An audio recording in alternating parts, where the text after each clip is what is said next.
le Centre régional pour les droits humains et l'éducation à la paix inauguré depuis 2017 par Congo Peace Network vise à être un incubateur des jeunes défenseurs des droits humains et des peace builders. Congo Peace Network organise régulièrement des formations, ateliers et des conférences dans ce centre équipé du matériel nécessaire pour cette fin.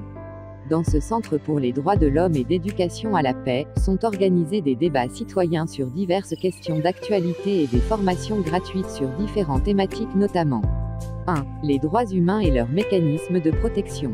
2. Démocratie et bonne gouvernance. 3. La prévention et résolution des conflits et la communication basée sur le changement.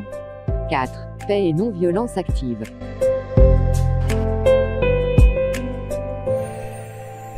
À travers ce projet, Congo Peace Network veut engager les jeunes de Goma au nord Kivu et ceux des provinces de la Tshopo et du Maniema dans un processus citoyen et pacifique en vue de consolider l'état de droit et la culture démocratique. Dans ces provinces, Congo Peace Network a tenu des ateliers de formation sur les 3 thèmes suivants.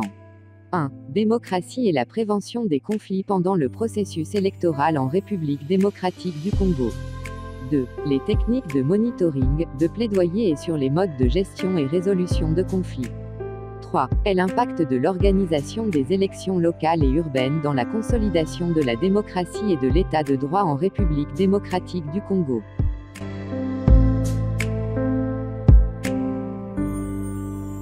Ce projet vise à contribuer à l'amélioration de la gouvernance démocratique des entités territoriales décentralisées par la participation des jeunes et l'implication des autorités dans la protection des droits humains en République démocratique du Congo.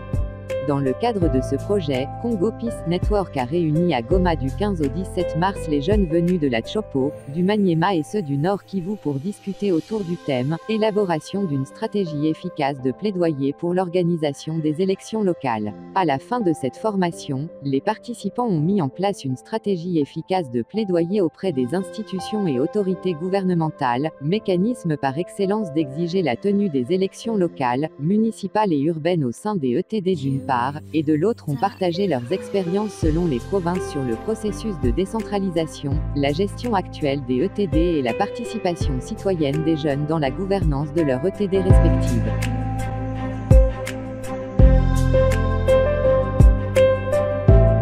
Par ce projet, Congo Peace Network veut contribuer à l'engagement des autorités locales, des jeunes défenseurs de droits humains et des populations des entités territoriales dans le respect des droits de l'homme et l'appropriation de la gouvernance locale.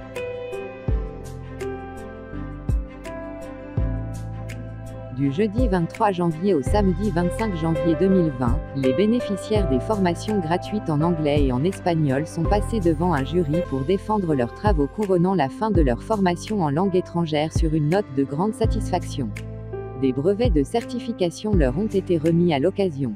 Cette énième session des formations gratuites qui a débuté depuis le mois d'octobre 2019 a connu la participation de 170 apprenants en anglais, dont 30 en deuxième niveau et 140 au premier niveau, et 20 apprenants en espagnol. L'objectif poursuivi par ces formations en langues internationales est de renforcer les capacités des jeunes pour faire entendre leur voix sur des questions de paix, de justice et de développement qui touchent la République démocratique du Congo en particulier et la région des Grands Lacs en général. Congo Peace Network croit que c'est encore possible de rêver un Congo où règne la paix et la justice, où les dirigeants pourront gouverner conformément à la justice et régner conformément au droit, où chacun d'eux sera comme un abri contre le vent de l'injustice et un refuge contre la tempête de la violence. Pour soutenir cette vision et de contribuer d'une manière ou d'une autre à l'encadrement des populations congolaises en général et de la jeunesse congolaise en particulier, n'hésitez pas de nous contacter et de nous rejoindre pour qu'ensemble, nous construisions notre cher et beau pays, la République démocratique du Congo.